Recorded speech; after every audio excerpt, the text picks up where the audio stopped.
Hey Kriti, how's it Huh. going? It's going good, yeah. How are you? Good, very much alive, been active throughout the day. As good as it can be at this point in time. Correct, we just try to be Yeah, more positive and more energetic yes, and come up with different ideas and stuff. So how are you that's keeping true. up lockdown? Busy actually. It's been crazy. I think work from home just doesn't end. Yeah, And like you start your day and you have a certain plan for it, and then there's certain calls, and then it just goes in all directions. And I think people have stopped like caring about 9 to 6 timings anymore. Like anybody calls anybody at whatever hours. So it's been crazy and really busy, but been going well in a that's good good. direction and positive things. And plus, there are a lot of people around, like who you don't know, but there are a lot of people you inspire. Like I'm one of those. And I was telling everyone that how I ended up in 2018. I went on a backpacking trip to Europe, and then I was planning to live on a sustainable life, like obviously not like zero waste life, but sustainable life to make sure that I reduce waste and then don't spend a lot of money buying clothes. Like I'm a huge fan of Zara, but once I got to know about you and I got to the fast fashion, and I was like, shit, that's not gonna happen soon now. But you inspire a lot. You inspire a lot of people out there. Thank you so much, and thank you for having me for on this platform. I almost never do live chats. This is actually our first live chat, but we've done interviews and we've tried to sort of talk a lot more about what we do. Sure. And I think that was from the very beginning the idea to, even before starting to design clothes for the brand, the idea was to be talking more about what the impact of fashion is, and then actually come up with solutions, um, that can inspire people, that people can endorse, that people can adopt to, and things like that. Interesting. So I have a sweet introduction for you. So, Doodle8, as I know, is one of the brands that has been promoting conscious buying and conscious fashion successfully for quite some time now. When the market was running after couture, trends, fast fashion, synthetics, you took the initiative of making beautiful and the most importantly, wearable clothes out of waste. I mean, that's for me, it's insane. It's like you know that you can run. Like for me as a person, I'll definitely say in front of everyone, I was one of those buying clothes from Zara almost like every week, because living in Madrid for 3 years, you see all the fashion around you, walking people like new clothes and stuff. But again, you lived in London for a while, and then you made a Yes. decision of like just out of the blue. So for our viewers, in your words, what is it like? What makes Doodle a sustainable brand? Doodlage actually started to be like, the idea of Doodlage was to initiate conversation around sustainability in India specifically. I had actually thought of it as an idea in 2012. And right after that, I got my scholarship to go to London and learn more, not just from an India perspective, but from a global perspective. It was then that I got a chance to meet the team at Fashion Revolution. So everything sort of added up to inspire me a lot more to start a sustainable fashion label. Yeah, And in 2012, there was absolutely no conversation around sustainability in India. It's a very recent, nascent space, and everybody's trying their best to understand the problem and change their ways. But back in 2012, it was it. So it was for us also, it was more like a challenge of where do we start and what does sustainability mean? sure. And coming from a fashion background, and working in the industry even at that point for about 5 years, Yeah, it was like we knew that there is so much wastage just around us. There's something that is already, there's so many things that have already been created. Do we really need to keep creating more? India as a country is one of the largest manufacturer of cotton, but at the same time we are also in a massive dearth of water. And yeah, as we a lot of us know now, that cotton uses massive quantities of water for production. Just a t-shirt takes about 9,700 liters of water for production. So you knew all of those facts. sure. So the idea of starting a sustainable fashion label was to understand where to start, Correct, um, and how to scale this up. And correct. our first go-to option and alternative fabrics wasn't a thing. The only thing I think At that point, that was organic cotton, which Sure. was available readily. And when you read more about organic cotton, you will know that yes, it doesn't use pesticides, it doesn't use fertilizer, but it still uses massive quantities of resources like water and heat, etc., to be, to grow. So our idea back then was to, okay, what is the accessible resources for us to start this label? Sure. And our go-to option at that point was to start with wastage from the fashion industry. And that is when we started upcycling fabric wastages from factories around Delhi, which also allowed us to sort of reduce the logistical carbon footprint for it. Oh, So interesting. that's What were the initial challenges? Like, okay, obviously, because I have been trying to come up with different ideas, and like, obviously, being a wedding photographer, I cover a lot of Indian weddings outside India, in Europe, in the States, and I see a lot of problems. I see a lot of things, but I obviously usually fail. But that's what I want to, like, when you started Doodle Late, what were the initial challenges you faced? I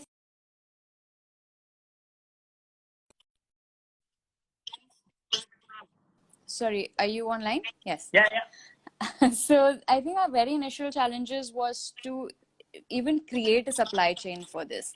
Sure. There was nobody who was uh, creating lines which are limited edition from wastages. So there are so many limitations that we could understand. Correct. When you're working with waste, you have limited fabrics, you have to start your entire design process in the other way. Usually you think about a design, Yeah. and you start creating it, and then you figure out what fabrics you want to use, you weave those fabrics, you embroider those fabrics. For us, the challenges, very initial ones, were, okay, this is the fabric, Yeah. and now you have to create a collection, and Right. that collection has to come together. And then it was more about, okay, how many pieces will I be able to make from each of the fabric wastage that is available? How can we scale this up? How can we replicate our pieces? Because by the end of it, fashion industry supports so many livelihoods, Yeah. which is extremely important to understand. That fashion is always considered so frivolous. Everybody gives up fashion the first thing, that when you have to save money, or when you have to cut down on resources, when you have to reduce your impact. Yeah. But at the same time, fashion industry is one of the top 5 employers in the world. So Right. if people completely shun the fashion industry and stop buying, then it also at the same time means a lot of people lose jobs. Sure. Sure. So for us, the challenges was to understand that and also create alternatives. Correct. To sort of say that, okay, if linear model doesn't work, then what works? If make waste doesn't work, then what works? So it was important to create alternative business models. And even now we sort of work step by step towards it. So we started first working with wastages just from factories. Then we wanted to start working with wastages from post-consumer waste converted into fabric again and then made into garments. Then we wanted to take care of our own wastages. Then it was important for us to help and work more with people which are ethical production units, because one of the major problems in the fashion industry is also what kind of wages our artisans are getting. So it is important for us to choose the vendors that pay fair wages and living wages to our artisans. So it's not just about giving somebody a job, it's about giving somebody a job that you can, have a decent standard of living with. Correct. Then it was about packaging, as to, reducing our plastic footprint.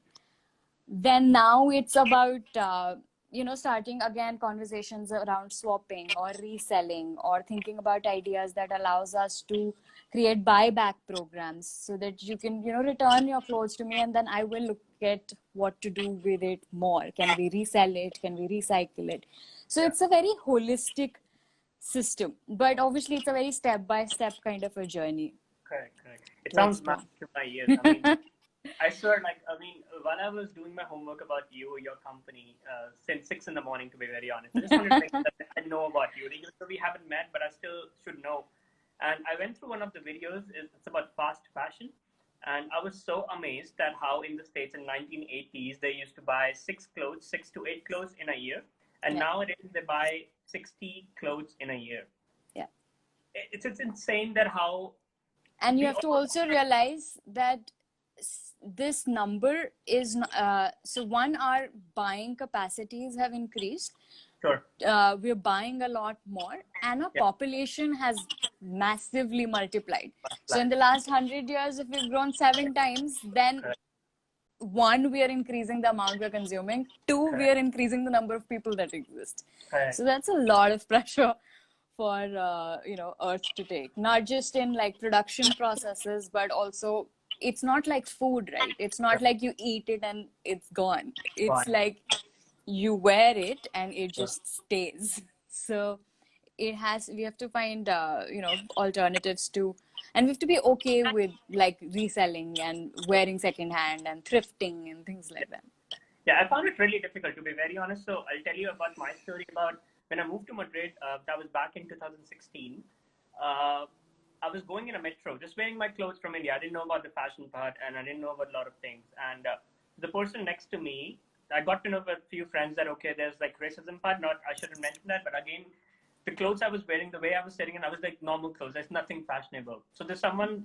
It happened 3 times that the person sitting next to me, they just stood up. So someone told me, like, I have another Spanish friend, a lot of friends in my classes, and then she's like, oh, Sam, you have to buy new clothes. You have to understand, and you have to keep up with the city. So again, that was the first knowledge I got. And then as I got into these workshops and conferences and more idea of giving back to society, circular economy, I understood. And then I understood about your brand. And now I feel like this is all done, and I'm going to buy a lot of clothes from your website now. Thank you. So, no, okay. But it's very strange to hear what happened to you in Madrid as well. Like I don't know, I've traveled the world. I don't think I've ever had like somebody react like that. Right. I did end up buying a lot of clothes, to be very honest, but again, that was a mistake. I'm definitely going to take that back for all the customers out there, all the listeners right now. I'm definitely take that back, and I shouldn't do that.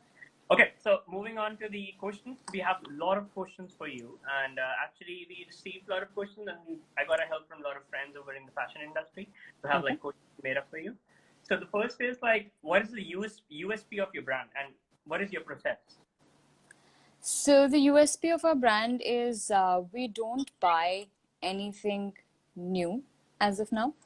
Yeah. And I'm not saying that this is the ultimate thing for us forever. We would like Correct. to experiment more with alternative fabrics at some point. Correct. But everything at Doodledge at this point Yeah. is either upcycled from factory waste Yeah.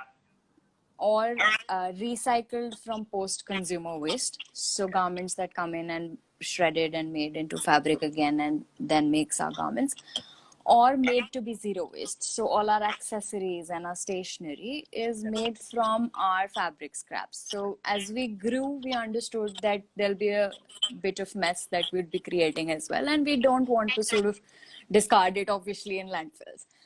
When we know that we could be creative about it. So then we started separating our waste, and darker color fabric wastages made our accessories, and lighter colored wastages made our paper that now creates our stationery. So that, I think, stands as a USP of the brand. Every artist, so when we're fixing fabric, every artist who has worked with us and every vendor that we work with has the liberty to check the fabric at every level. So the person who's cutting it will figure out if there is any kind of fabric issues. He will see if he can remove it in cutting, or while stitching, a tailor can just add a little patch to sort of fix it. So we try to sort of save every bit of scrap that we source from the industry as well. Interesting. So what does sustainability mean to you? Sustainability is one very holistic as a space for me. And it's a lifestyle change. And it's also something that can overwhelm you at times. So I feel that it's okay to sort of take a step back and conquer it step by step. But it's to sort of reduce your impact in terms of, the negative footprint and spread as much positive aspect as you can, inspire others, or work towards creating solutions. Interesting. Okay. So when you ship products, are you educating your customer by putting a tag or a note? Yes. So everything that goes out of the brand. So the garment tag, for example, one is made out of fabric waste. So the first thing that you'd notice when you receive the garment would be made from fabric waste. And then you'd flip it, and then you would understand that exactly how is it made out of fabric waste. So each garment will say how much fabric scrap did you save from landfills, and in that fabric scrap, what does it mean in terms of resources? Like, we know that one garment could save up to 9,007 liters of water. So those are the kind of stats that would go behind the tag. Then if you see, each of our garment has like a wash care label, and the wash care label is made in cotton, and it will say that the content is surplus fabric. And then it will go on to sort of say how to reduce your impact by washing it right, air drying it, what temperatures to wash it in, mend before throwing it away, and things like that. Even our envelopes have designs of, and the whole process of what we do. We regularly engage on social media, if not on live chats, more about what we do, and like sustainability as a whole lifestyle. In terms of, like, today, if you'd see, the live stories would be how to compost more, and day before yesterday, how to sort of adapt to more of a zero waste lifestyle, reduce your impact, grow your own food, little things or little steps that you can take within your system. And it's not just always about fashion. At times we do like swap events, for example, which doesn't give us any money, but it allows people with like a like-minded background to come together and just exchange clothes and reduce our impact that way. That's brilliant. I mean, I'm just wondering I'm just thinking about the mindset you have right now in terms of just not taking your brand and your vision up forward, but also collaborating at the same time and promoting other people who are actually making a difference. Yes, because I feel that you can't do this alone. Yeah. It's too much and too big. So it's important to collaborate in this space, and we're almost, always open to, if possible at that point, to collaborate more. And to introduce to consumers as well that, there are a lot of people out there who think the way we do. And, here's another person who's doing their bit, and there's another person who's doing their bit. And you can choose to resonate with any one of them, but, take those small steps. Okay, interesting. Really happy. So moving on to the next one, fast fashion versus slow fashion. Any comments on that? Fast fashion has been a way of living for a very long time, and a lot of times it's just been a very negative conversation around fast fashion. But I don't think when fast fashion started, that was their agenda. Right. That we're going to destroy the world. But it's a step-by-step process, and everybody around us has endorsed that process.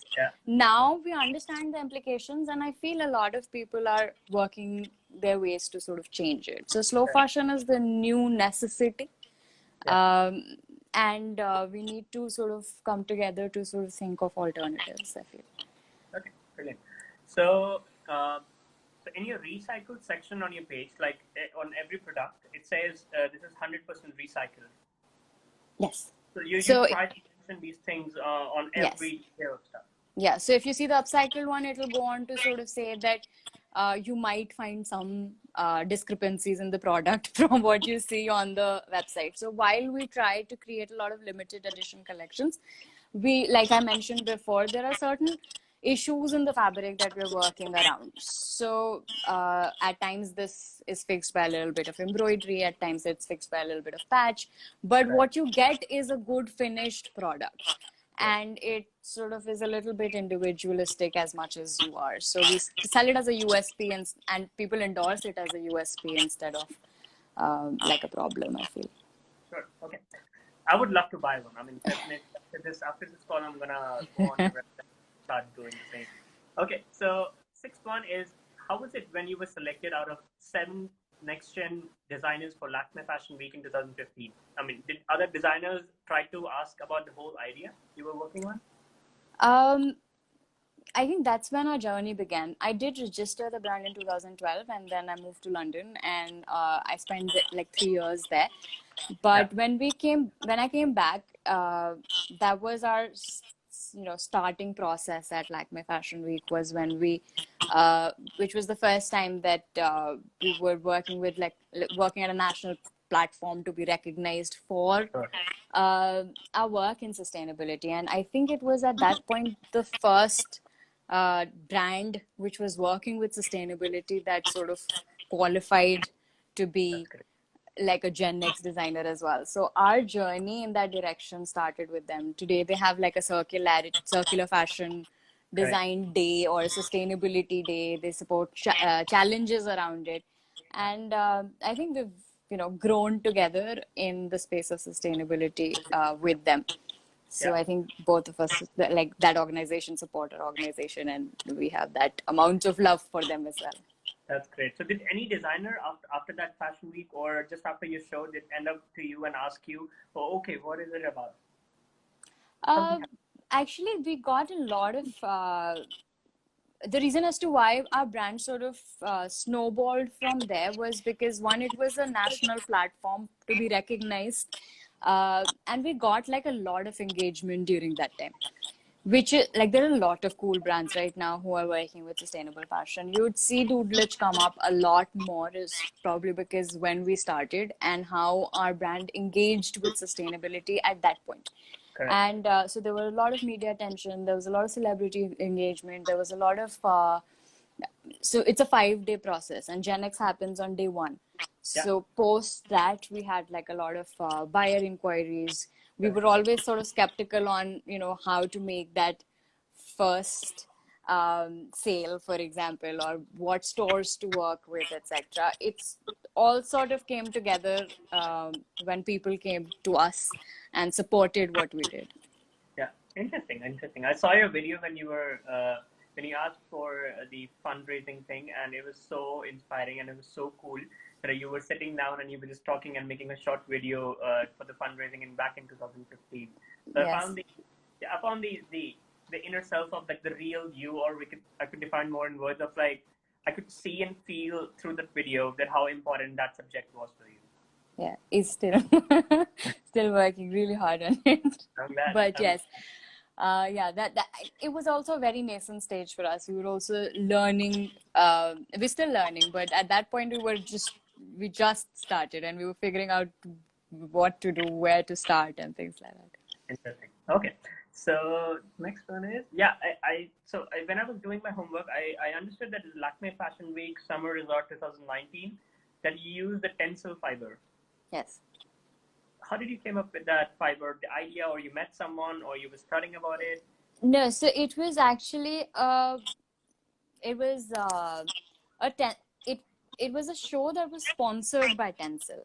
So they had actually given us 900 meters of scrap fabric, and these were like small, like less than 1 meter long scraps, which were like stitched together to make like something which was an equivalent of 900 meters.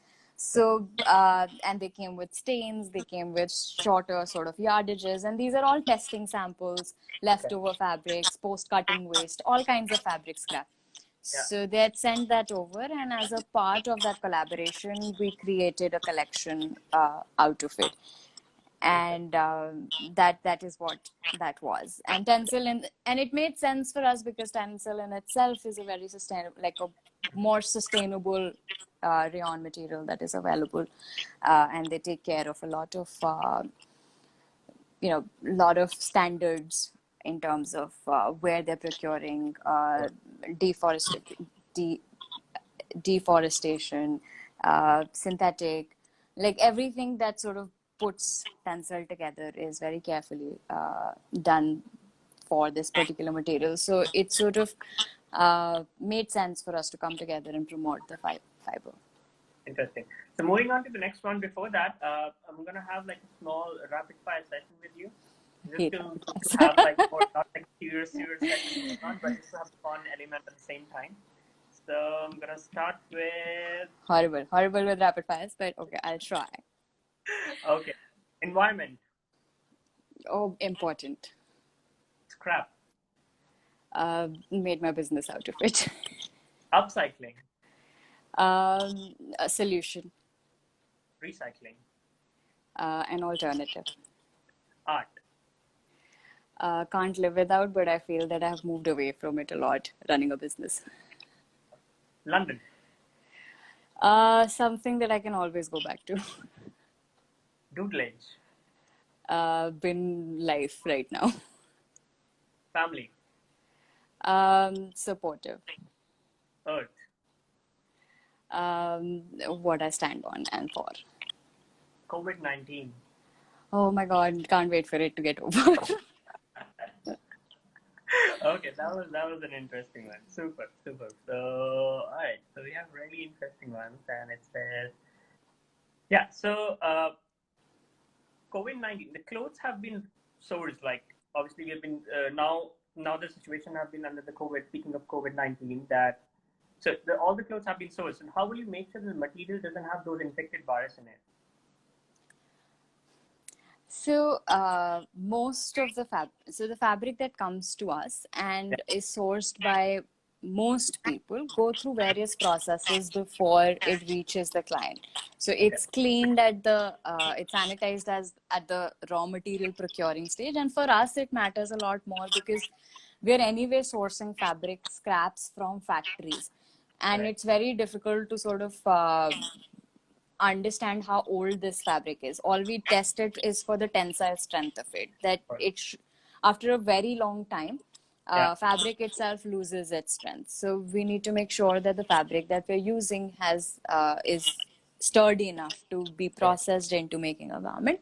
But once it's procured, it's sort of sanitized at that stage. And once the garment is created, even before it goes out, it's sanitized, packaged, and then sort of goes out. So I think garments, like most other industries, is very takes care of its packaging, etc. And once you receive the product, it's always you would also open the parcel, keep it out for some time, and then start using it. Okay, awesome. So which one costs more, a recycled product or an upcycled product?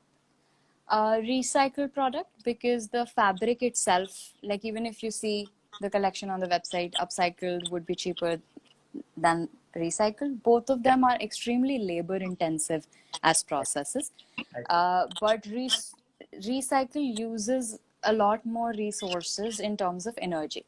So while upcycling is just value addition. So if I take the fabric, I don't disintegrate it back to a fiber stage. I don't change the state of the material that was procured. So it reduces the energy that is taken to sort of put it back into fiber and then woven into yarns. A lot more people are required to recycle, from garment to fiber to weaving the yarn to making the yarn again and weaving the fabric again, and then it becomes a garment. When it's upcycled, you give me the fabric, I fix the fabric, which is one tailor's job, and then it becomes a garment. So it cuts down on all of those people. It reduces a lot of energy that goes into recycling, but both the material uses something that already exists, and we don't sort of add energy, pesticide, chemicals that are required at the stage of making fiber and things like that. Okay. So speaking of recycled fabrics, are the fabrics 100% recycled or blends? So there are two things to understand here, that every time, as of now, there's technology that is coming and people are still researching on it, that when you recycle garments, it doesn't it loses as less quality as possible. Okay. But right now what's happening, and facilities or technology that is widely available at the moment, I would say, is that every time you recycle a garment and shred it into making a fiber, the length of the fiber is much shorter. Okay. So you need to blend it with something to be able to give strength and length to that fiber and to make it into a thread again and then weaving it back to a fabric. So it's a necessity to blend it as of now. You can blend it with various things. So you can blend it with conventional cotton. It will reduce the price of it, but then you sourcing conventional cotton. You can blend it with organic cotton, which increases the price of it slightly. And you can also blend it with recycled polyester. Okay. So then you sort of give it a strength. It reduces spilling of the fabric, because if the fiber is shorter, it basically leads to a lot of pilling on the fabric. Okay. And it becomes difficult to sort of weave it. It keeps breaking. You need length and things like that. So mainly that. So when I say it's 100% recycled, at those particular fabric would have recycled polyester and recycled cotton. If it's not 100% recycled, then it will have most likely a blend of 70% cotton and 30%, 70% recycled cotton, 30% normal cotton. So, and there are different blends depending on the quality that you're looking for that you could go ahead with. Okay, awesome. So we have a few questions from the audience right now. I think I'll probably ask guys to, okay, this is one interesting one. So how do you see the future in sustainability in fashion, especially in India, where people do have a habit of passing heirloom pieces to the generations? I agree. And I actually do hope that that culture doesn't go away. But if you see the younger generation, if you see us, like you said, I went to Spain and I had to buy a lot more garments and I needed to look a different way every time. It's we have known as 90s kids, we know that this is what the culture was. I got my sister's clothes no matter what. Like, think if there was a thought process and a family discussion before you could buy, you would actually save up, you'd get pocket money, and you'd have like those festivals that you would get money and then you would buy something. But today it's not the case, and that culture is changing. You have so many fast fashion brands, so many online spaces that is giving you clothes at such cheap rates that this is what happened in the West, and now it's sort of coming back to sustainability. And fast fashion has just come to India. It's not more than a 15-year-old industry for us. So right now we're in that space of hogging and consuming and having a lot more clothes, going out and wearing something else. But I just feel that we don't have to wait to learn from somebody else's mistakes. We know the reality that we're living in today, and it's just important to sort of okay to sort of remember that heirloom pieces was something that we would donated, and we took care of our garments, we took care of our clothes. But a lot from that has changed and is changing. So it's important to move towards sustainability. And while you're doing it, think about alternatives. We never had renting models, for example. Look at those as options. We have thrift stores on Instagram and smaller spaces coming around different cities. Find those and still look cool, own a lot of things, but rotate it. It's interesting. How do you keep up? Like, this is a personal question. With all the knowledge, information, do you have any book or someone like inspiration, your mentors or newspapers, or like how do you keep up with everything? I think I'm in the industry, so I'm living it more than anything. So, at times, that is the biggest fear when you start a brand very young. I feel that, and for the longest time I worked 2 jobs. Like I only joined Doodledge full time in 2018. So for like good 4 years, I was doing a full-time job where I was a country head and I was taking care of tutelage as well. So it was extremely important. Like when you start really young, you sort of feel that, you would miss out on that knowledge or you would not know what's happening. But thankfully, the good thing with tutelage has been that a lot of people connect with us, contact us, like you said, collaborate with us. So we've been in that circle of knowledge where people would come and ask us, share with us, tell us that, this is a new material that I'm developing. Can we collaborate to create like a short collection?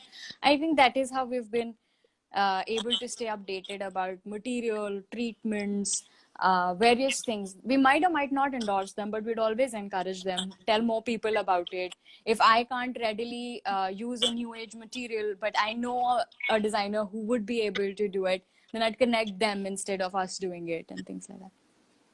Inspiring. That's so cool.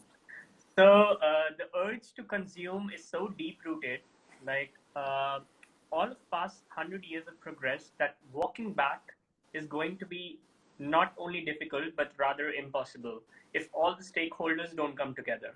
That's true. That is true. That is what I've been saying, that, it cannot be a one brand job. It cannot be like, as much as I would like to do upcycling, recycling, zero waste, start a reselling brand, have buyback programs, hire somebody to be doing upcycling on the clothes that come back, create a collection system of garments within India, which still doesn't exist.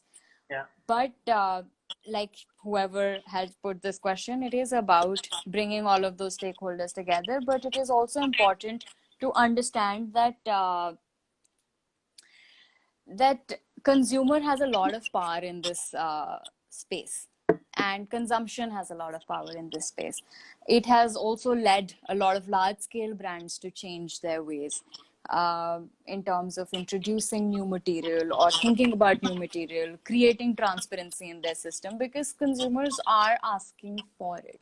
They want to know where my clothes are made. They want to know what's going behind, how much is this person getting paid, where are you making this material, things like that. These are questions that are posed by people and stakeholders like you and me, which leads to these changes. If I don't consume something, if I tell you that I'm not going to buy polyester, which is where you're using some 368 million liters of crude oil on a yearly basis to produce the polyester that is going into my garments, then, at some point they will start changing their ways as well. Yeah. And you could only, like we discussed, that you could only take step-by-step process. You can only keep your conscience clear and move in the right direction. Plus the energy level of, when I was surrounded with all the volunteer part who was doing in the circular economy while I was in Europe, I moved to Paris and I worked with a non-profit called Make Sense. So there you used to have like every section of work going on, whether it's like fashion industry or women empowerment, child abuse, and climate change. So the best part was that everyone have that motive to move forward, to come up with a plan, and plus never like it's more like you could feel the sense that it's just going, and it's a positivity, and everyone is like right there, and then it just drives you to move forward, to do like, more. Exactly. To do more, to sort of stick to what you've been doing. So like it's like, one, it's been inspiring to continue doing what we do. And two, it's important for everybody to come together. There are two kind of people. Either you say that, what can one person do, or you sort of be that one person to move forward and make a change. So you can choose to be the kind of person you want to be. That's why we initiated. So me and my friend Natasha, we initiated a movement which is called like It All Starts With You. That we end up saying that, I want to not do this because he's not doing it or she's not doing it, and now suddenly it's like coming up with an idea of like moving. Okay, let's have this name up on the same, and so that we can influence people, support people, promote people, and tell that it's all on you and whether you can make a change or not. So let's see how it goes. Yeah, and it's fine. Like it's not. It's always overwhelming when you just think about the problem. Correct. And you can sort of move forward with little baby steps. Like when we started, we did not know what kind of impact we'd be able to create or not create, but we knew that there's a need for something like this, to start these conversations, to bring to the forefront what goes behind fashion. And it's not just frivolous clothes and celebrity and glamour, which was always associated with fashion, but it's actually people, lives, lifestyles, artisans, crafts, handloom, Yeah. various kind of innovations, and a lot of work that goes into making fashion. Interesting. Okay. We have a lot of questions coming in. I'm surprised we already have 12 questions in here. We have 20 questions, and I don't know if gonna end up like in 20-minute sessions. Okay, I'll try to keep my answers very short now. No, it's brilliant. It's just brilliant because people are loving it that you're giving proper explanations. So I'm okay with time if you can have another 15-minute session so that we can answer each question. Let's try to sort of get as many questions as we can. Okay. So the next one is, how do you maintain quality since the fabric is collected from different unreliable sources? Actually, our sources are all good export houses, and they have the best quality of fabrics that are available. In the past, we've been actually lucky enough to be connected or contacted by people who are doing production for massive designer houses, and creating and working on the best qualities of fabric. Most of them go through a certain point system. The fabric that we source is actually always cotton. We don't work with polyester wastages. And that's a choice that we sort of made because at least we knew that it's worth giving an extended life to that fabric before it goes to landfill. Polyester, I feel that, it's already half the battle lost. So we do take care of the fabric that we source. We do work to sort of fix every little problem that exist in the fabric. Each garment goes through various, is checked at various levels. So once the fabric comes in, it's checked. Once it reaches the cutting table, it's checked. Once it goes to a tailor, it's checked. Once it's packaging, it's checked. So before it goes out, the quality of fabric and any issue that could be in the fabric is checked. And again, if it still becomes a human error and it reaches the client, we always take back and offer them options and alternatives, because we understand the issues of the fabrics that we work with, but those are not quality driven issues. The whole idea of working with this was that this is good quality fabric worth saving instead of putting it in downcycling or landfills. Correct. Interesting. Very interesting. So so this one is, what would be your biggest tip or an experience that you would like to share with someone who's in the ideation stage of starting their own brand? One, understand, and very important. One, actually, there are a lot of tips. One, understand the industry itself as to the need for your brand. What kind of brand are you creating? Where does it stand? And how do you judge your experience in the industry? I feel a lot of it has to do with a lot of brands start really early, which one way to look at it is that you learn on the job, etc. But you spend a lot of time and a lot of your own money to learn on the job. Right. So once you have enough experience, you've worked with enough people, you've explored various material, and then found your strengths. Yeah. That I'm this kind of a designer, or I'm that kind of a designer. I'm an Indian wear designer, or I'm a menswear designer. What appeals to me and how I can stay true to what I'm working with. And at this point, it's very important to start a brand keeping sustainability at the center and the focus of what you're doing.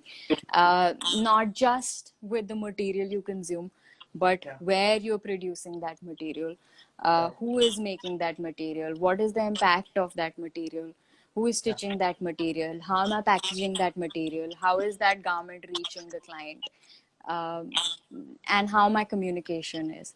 So do try to sort of check all the boxes and really gauge and gain as much experience before starting out on your own. Interesting. I feel motivated right now. Okay. It says, would you please suggest me some quarantine dress designs? comfortable wear as much as possible, so that you don't, it's the time that everybody is indoors. Yeah. Just sort of stay safe and stay comfortable. Okay, awesome. So saying, do you think WGSN would ever count on India for sustainable clothing and trends?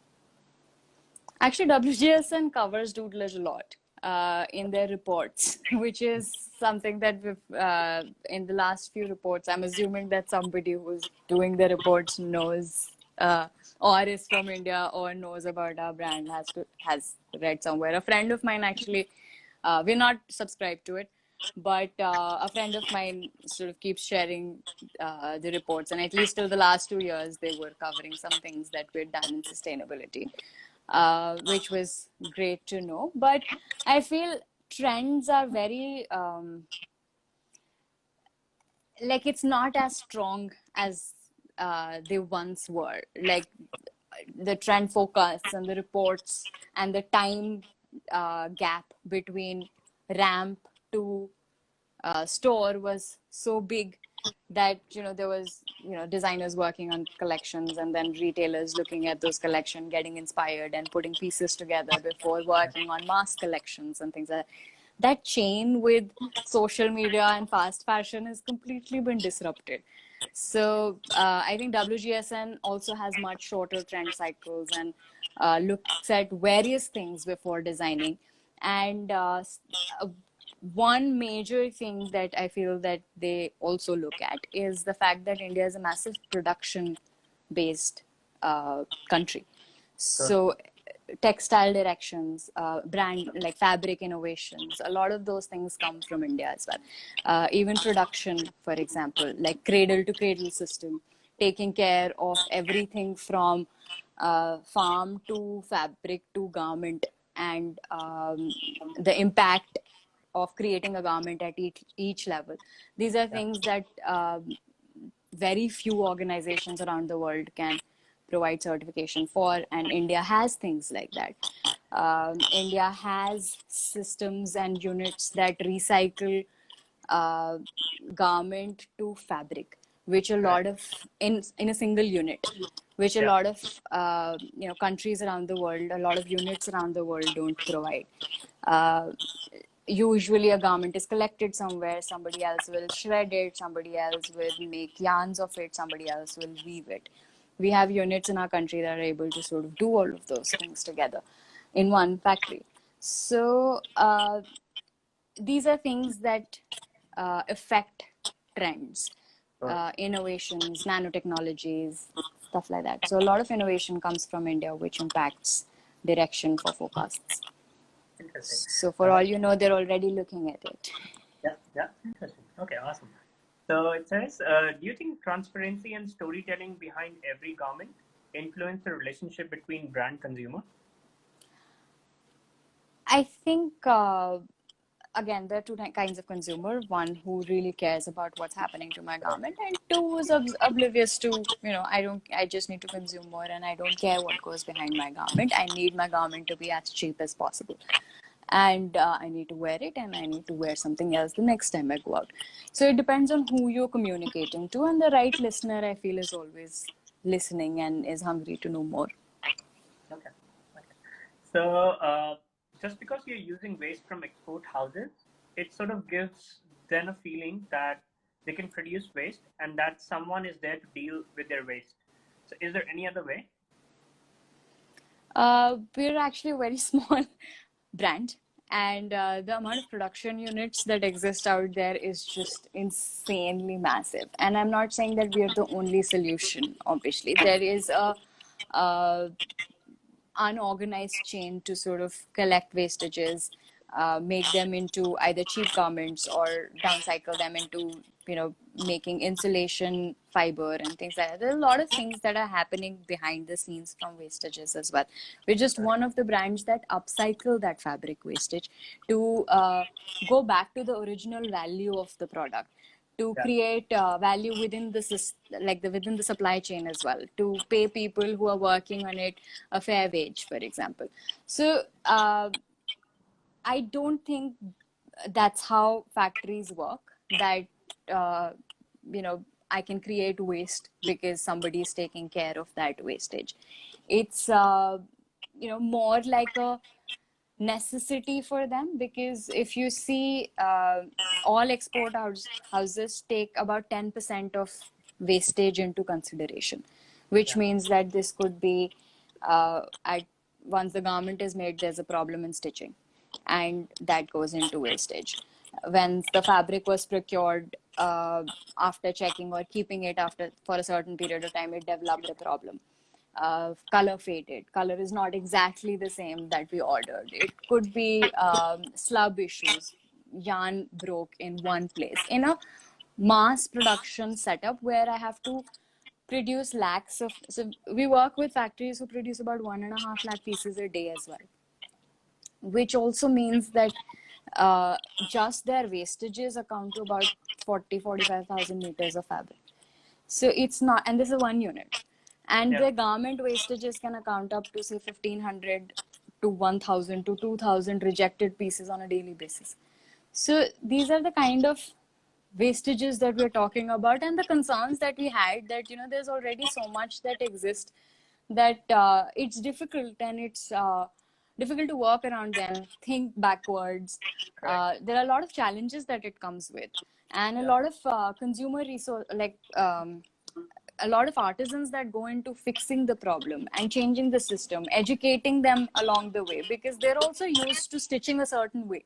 Now you're telling them that, it's not just stitching. You also have to take care of your wastages. You have to take care of your cutting wastage. You have to look at the garment every time you're stitching. You have to fix the garment on your table. So this is not something that they have worked with ever.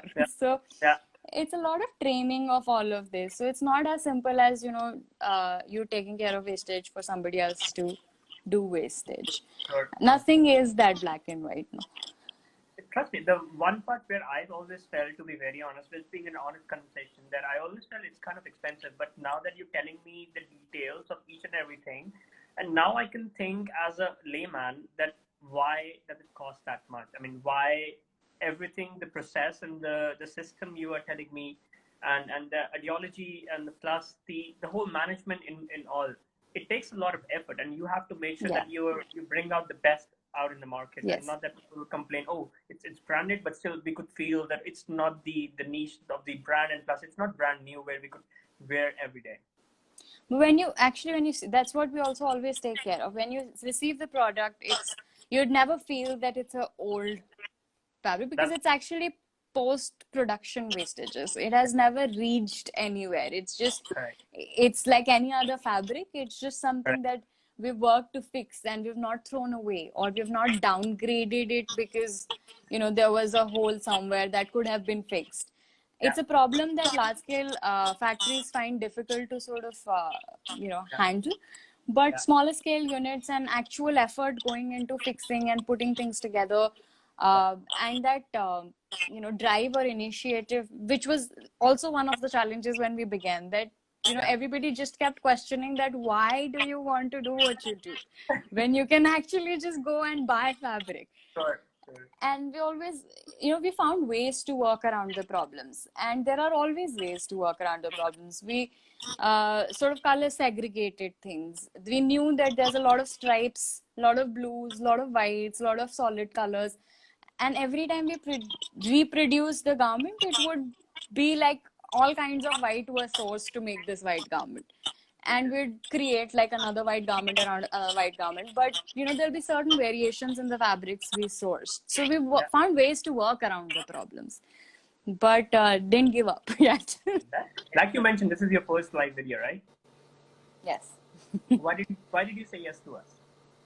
I think it was the whole name and the catch of it, because I usually wouldn't be on, but I think it's always nice to sort of connect with people from various fields, and you had some really interesting people who have been doing the live sessions with you, and it's always nice to sort of try things. I appreciate that. Thank you. The whole idea was to, like, being a photographer myself, I tried to study sustainability and stock markets and finance and mathematics. I try to keep on coming up with different things, because I don't want to just put on one place and say, okay, I am this and this is what I believe in. So with this idea, the whole concept. I don't know. As the lockdown was coming close, I could sense something, and I thought the unity should be there among all the artists out there. Yeah. And I was in the restroom. I'm really sorry, but I have to mention. And then this name came up, and I was like, okay, boom. That's interesting. Yeah. Okay. So we have question. So how important is photography to fashion? Because for your brand, we saw a lot of really cool, simple, with white background and very simplicity with your photo shoots and all. What's the reason behind it? I think photography is essential to every fashion brand. It allows you to sort of communicate your aesthetic really well. And for us, there's always so much going on within the garment with patches and paneling and, so many details that go into the garment that we try to sort of keep our shoots extremely minimal, evoke emotions through collaborating with very interesting people. So if you look at especially our social media, it's mostly real people who come from various walks of life, and we love collaborating that way with various people as well. We recently started something called Green Conversations, which allowed us to connect with a lot of like-minded people, to shoot clothes on them, meet them for either photo shoots and interviews, and now recently letting them do takeovers and us shooting them later.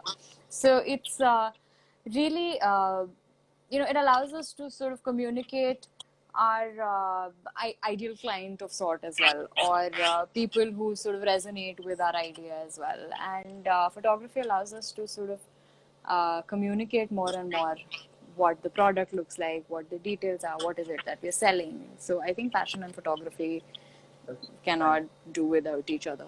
Correct. But I feel and especially with online space, I feel.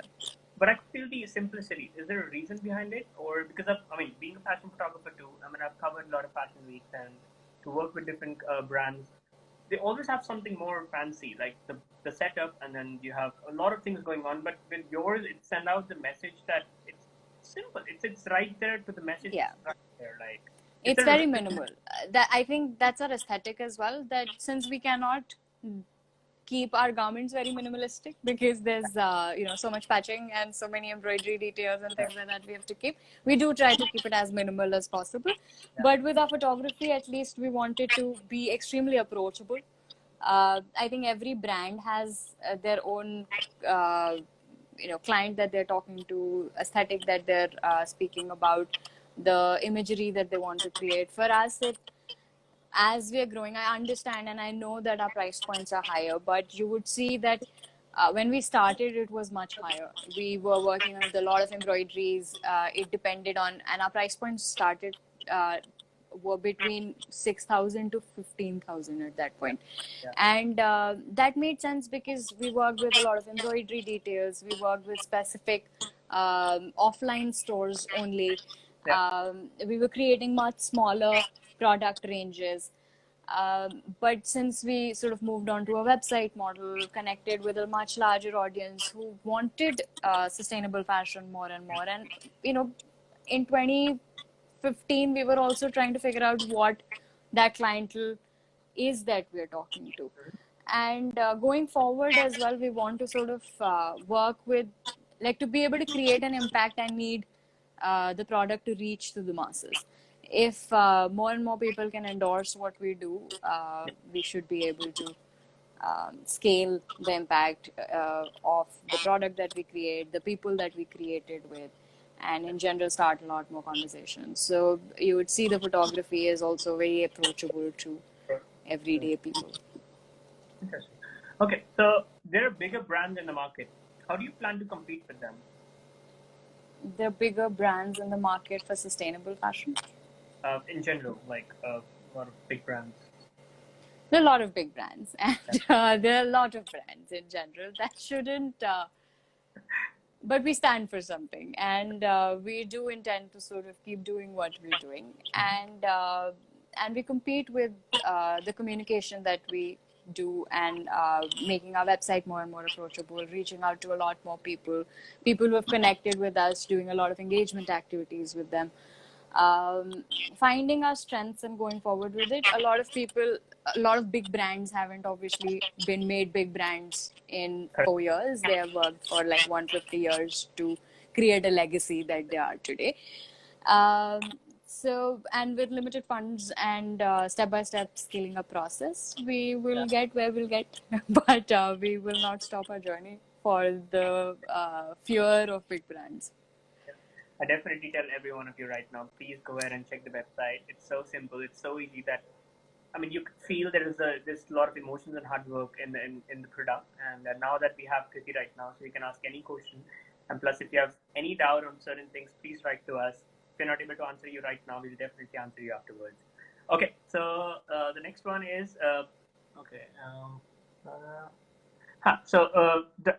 we analyzed the price of clothes, like talking about the pricing and all again, like we discussed. We analyzed the price of clothes on Doodle Age. These brands we talked about earlier.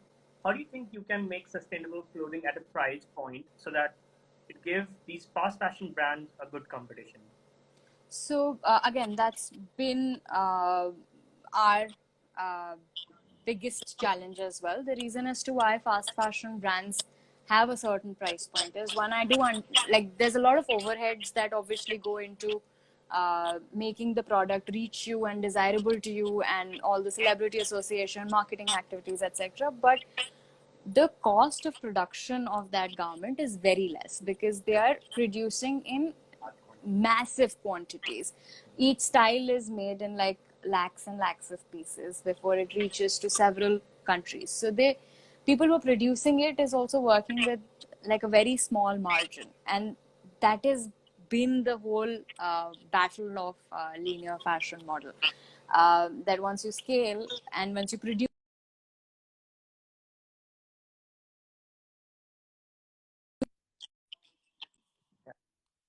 us, it's not going to be that easy to sort of compete with the exact same prices. But we're stepping our game one step at a time to be able to get closer and closer to the costs of fast fashion brands. But at the same time, you need to sort of see sustainable brands as investment. If they're able to scale enough, they will be able to bring their costs and prices down as well. It will not be extremely cheap because there genuinely is a lot that goes into making a garment. There are a lot of people who need to be paid more fairly. And will not let go of those things to come to a price point. You have to see it as a holistic investment that you do every year. How much money are you spending on the garments that you're buying? If I am spending 15,000 rupees a year to purchase, either I can buy 15 garments out of it, which cost me 1,000 rupees, 900 rupees, 1,500 rupees, and those many garments will be dumped, and those many garments will be wasted eventually. Or I buy less. I buy only say 6 pieces, and I take care of those 6 pieces. I wear those 6 pieces, and then I figure out somebody else who could use that piece.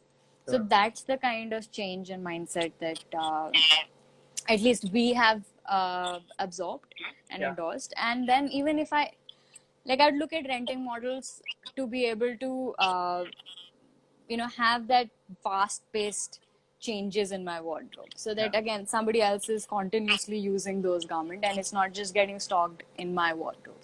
So see lifestyle changes instead of always looking at discounted pricing and things like that. But at the same time, we're holding our end of the bargain. We just do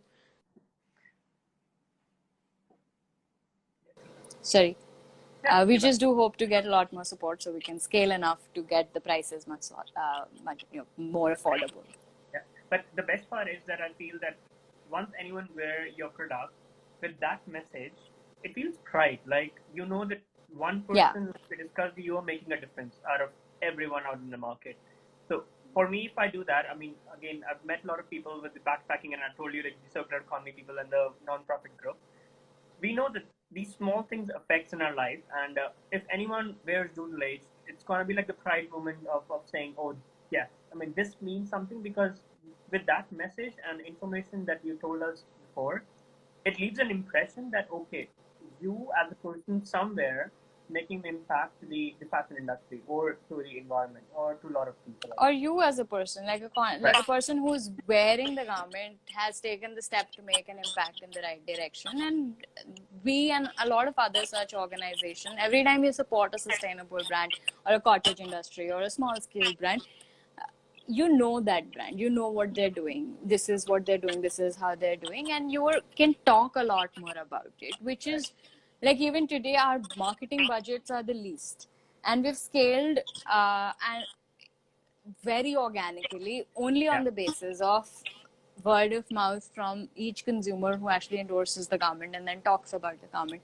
Like yesterday we released some of the stories, we don't talk about it enough, but you'd see a lot of clients that would try to sort of like would send us stories back saying, you know, this is what I bought so many years back, and this is, I've gone everywhere with it, I've spoken to people about it, I want that really patched piece so that I can tell everybody about it, things like that. So things like that.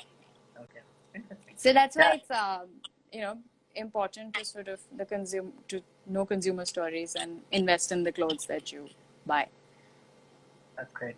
Okay, so you and your brand have been covered all over the world. So which publication or article was the one which gave you the bump that you needed?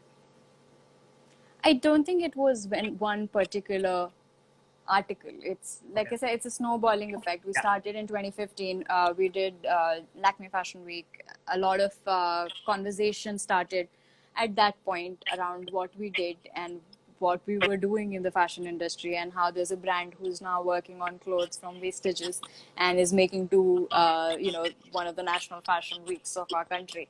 So, you know, that was just like a question mark in the beginning, and then people like, we've been covered by organizations like Deutsche Welles, which is a German publication, an Australian brand, Sophie magazine, which is one of our favorite magazines in general as well, and they covered us. Vogue named us as 10 brands changing the face of fashion in India. So a lot of conversations and articles in our favor has actually helped us get to where we are today, and hopefully will keep pushing us in the right direction. No, it will. Inshallah, definitely it will. Okay, so what can we do as normal buyers to support this industry or your brand also?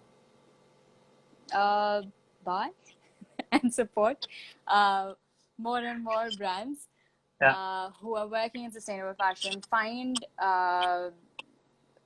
you know your brand, understand what they're doing, what is their impact, what is their material, who are they supporting, where are they making their pieces, things like that. So, and once you start looking at those brands and how open they are, you would sort of understand where my money is going, and this is what I'm supporting. So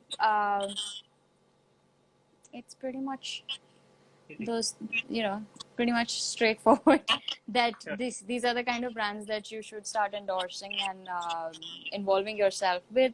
And a lot of people find it very like a lot of times the question is, you know, why is it so expensive to become sustainable? And I would like to sort of address it that it's not, because the first step towards sustainability is reducing your consumerism. You know, you first start is buying less, and then thinking about what you're buying, and then just, you know, saving up to buy the right things, just how we used to. So things like that, and thinking about, you know, what do I need this garment for, how many times will I wear it. Every time I used to shop, I would go to the you know, to the store and figure out how many, like, when I take this garment back, what will it go with in my collection? How will I style it? What will I wear it with? Is it a basic? Is it a necessity? Things like that. Like, question and reduce your impact from there first. Mend more. Be, you know, supportive of the act of repairing. Find out other, like I said, alternative businesses. You could look at buying second-hand clothing. That's pretty reasonably priced. You can look at, you know, renting if you don't want to really invest so much money into sustainable clothes. So there are alternatives to sort of support the fashion industry. You can still look fashionable, you can still look cool, you can still talk about your clothes and wear them really proudly. Interesting. Okay, so tell us about your team, including the craftsmen working with you, how they contribute to the design. I think we were very clear that, and actually when I started, I was 24. And most of the craftsmen that you'd meet would be 50, 45. Yeah. So they've had so much experience in whatever fields that they came with. And I think, like when I said that you learn a lot on the job, these are the people you learn from, because they understand they might not know the technical terms as a designer would, but they just know what they're doing and they would just tell you to do the right thing. Ye nahi banega, to ye nahi banega. So there would be times that obviously you would get your own expertise and you would work around it, but mostly it's it's a very collaborative space that we have. I'm not the only founder. There are two other founders. They look at everything that's not fashion. So they look at financing, they look at marketing, they look at business development and things like that. While I look at creative direction, strategy for the brand, who am I talking to, not talking to, things like that. Yes, that's the core team. Then we have a couple of designers who work with us. There are a lot of interns that makes the space much fresher every time. And we have a small sampling unit. So when I started in 2018, that was the first change that I made, that I don't want to take care of production yet. I would want to get onto it at some point, but there are so many great production facilities and units that are working in India, and that's their core strength. A lot, like there's a unit in Delhi that we work with that work to train underprivileged women give them a lot of vocational training for not just stitching, which is usually there, but merchandising, pattern cutting, other alternative options. Women usually in fashion would either be finishing ladies, or it would, like, if they're really good, they'll become tailors. But that's it. You would not get into pattern cutting so much. You would not get into merchandising from that level up so much. So we started working with all women units like that. So we knew that there are so many cool things that are happening. There are really good production studios that we could support. So then we reduced our production capacity, did the initial sampling work, which was important to us because it was important to us to understand the problems in the fabric. Fix those first and then forward it to a vendor to sort of take it forward from there. Interesting.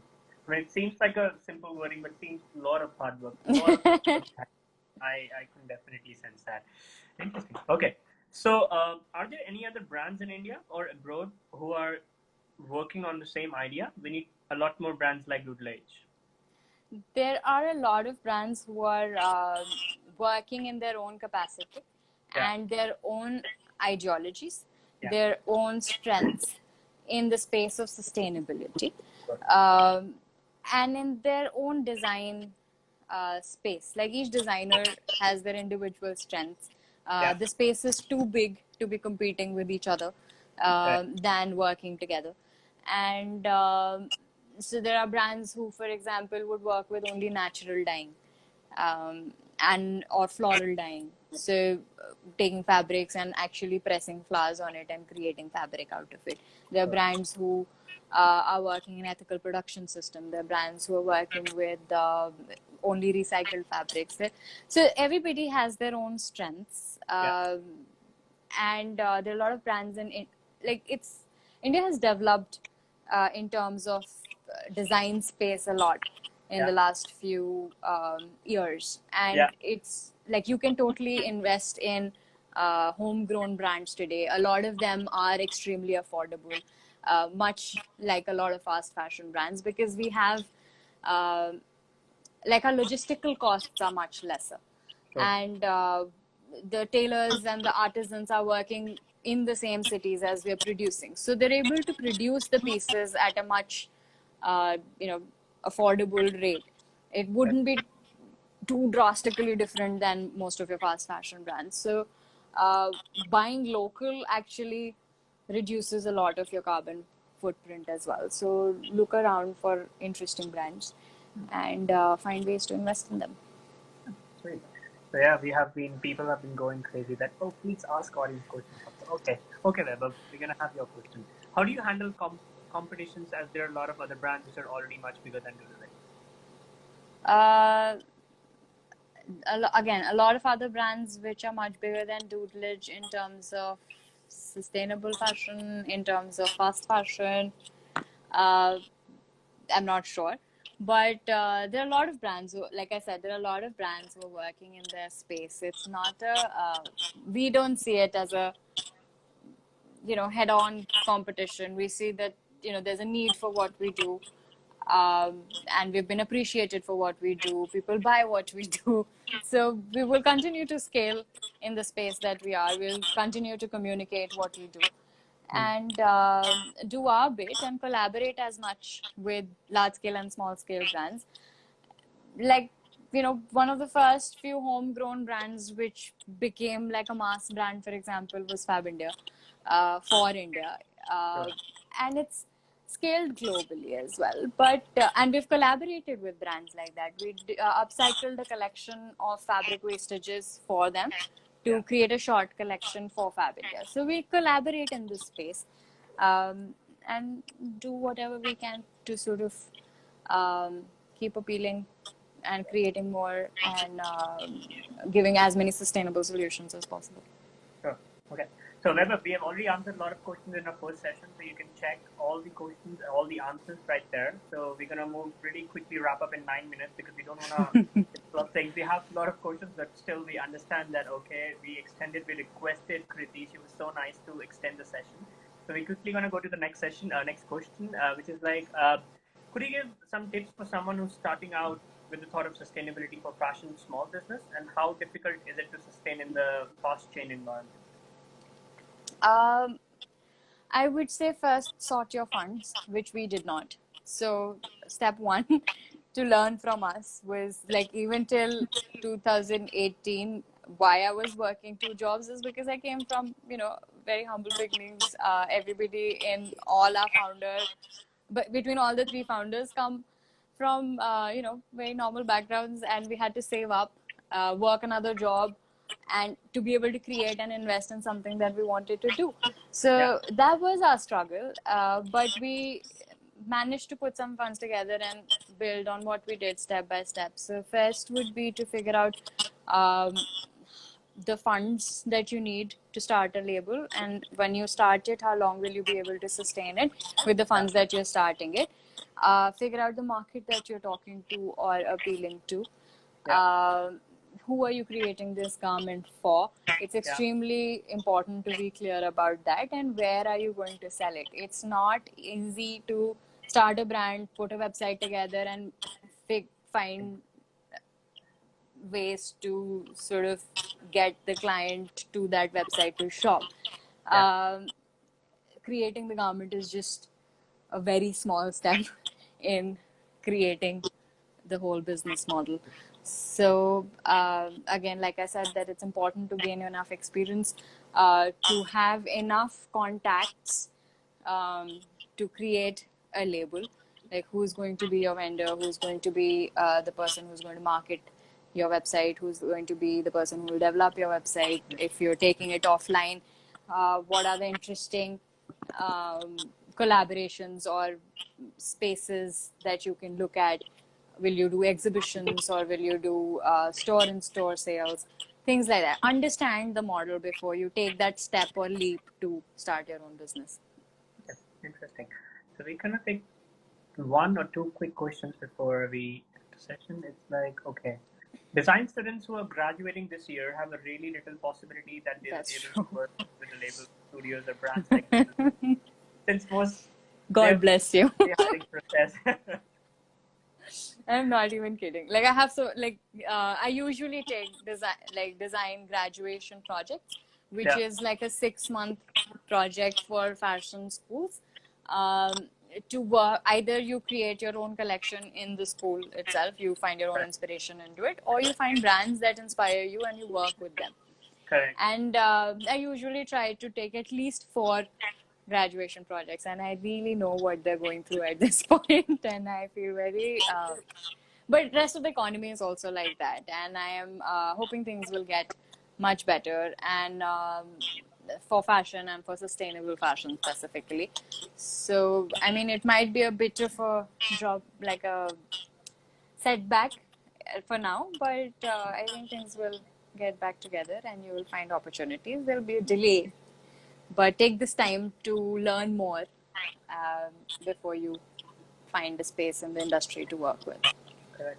Yeah, guys, you can check the Instagram page of Kriti and Godbole, that how they are trying to give all the information. They have been collaborating with a lot of people, so you can take the same initiative. You can understand the whole thing, and obviously with every missed chance, you can always gain something new. So it's all in your mindset. It's all right there. So if you all can feel more about that, this is the time where we can open our books, or we can go back to school, or like just learn a new language, or understand what the role about the whole company. I should take time to have more conversations with people that you know.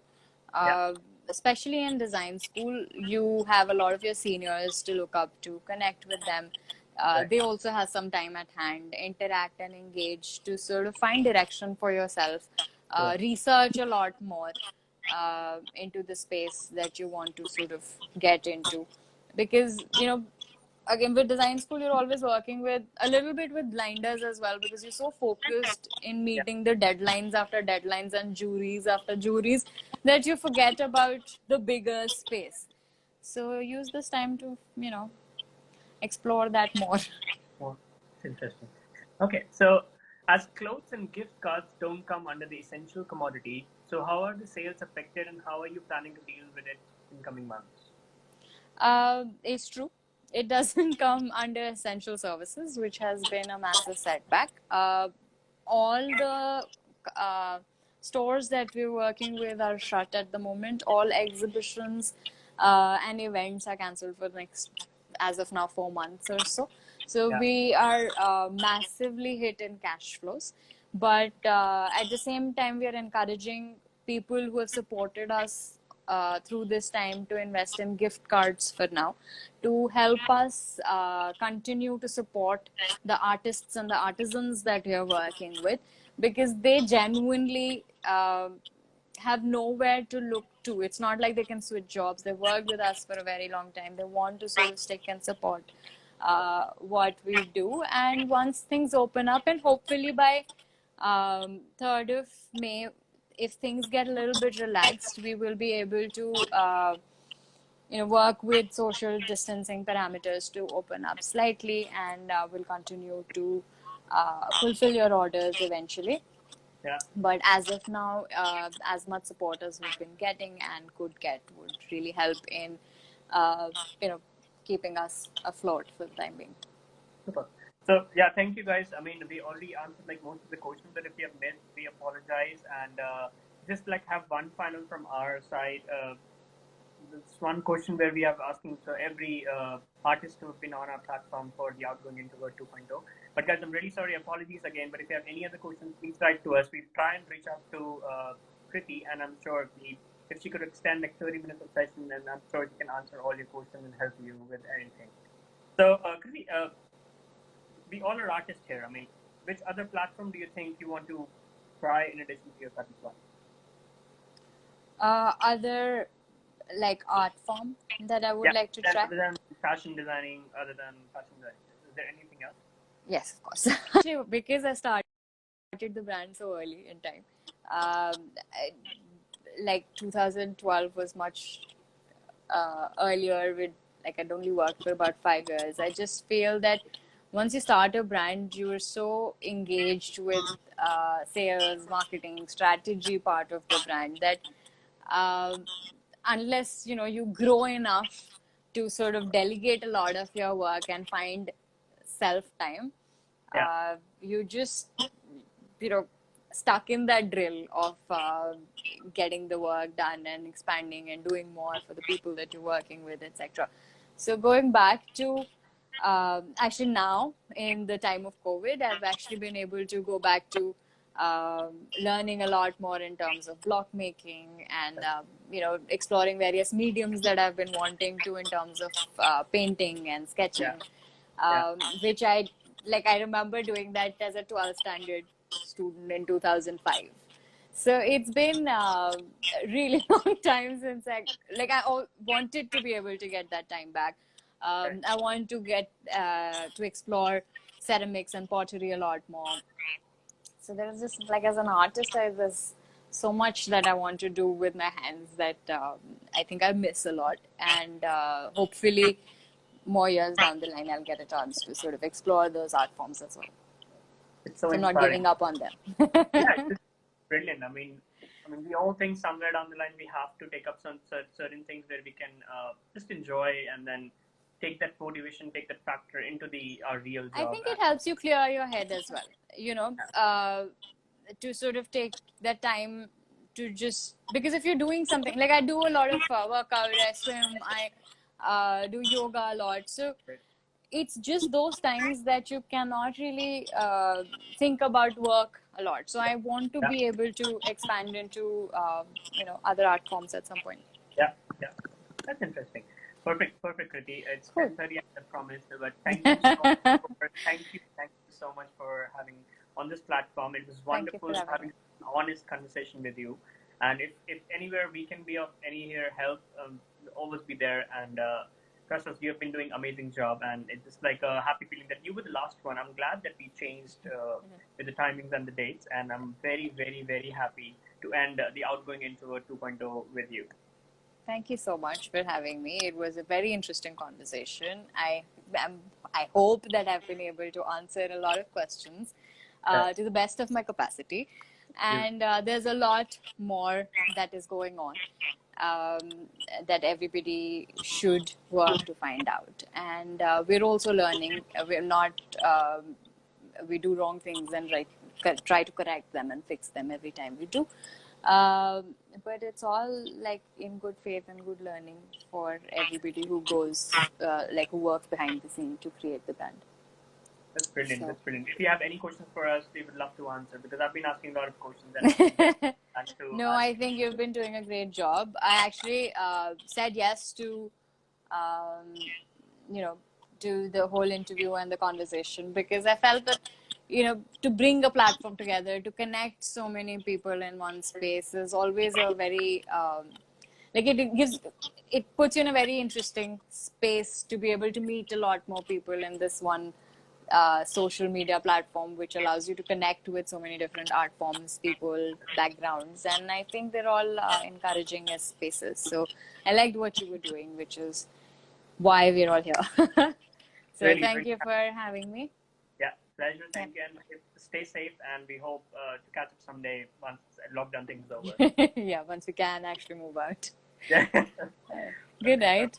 Yeah, thank you so much, Kriti. Thank you once again. Okay, take care. Bye-bye.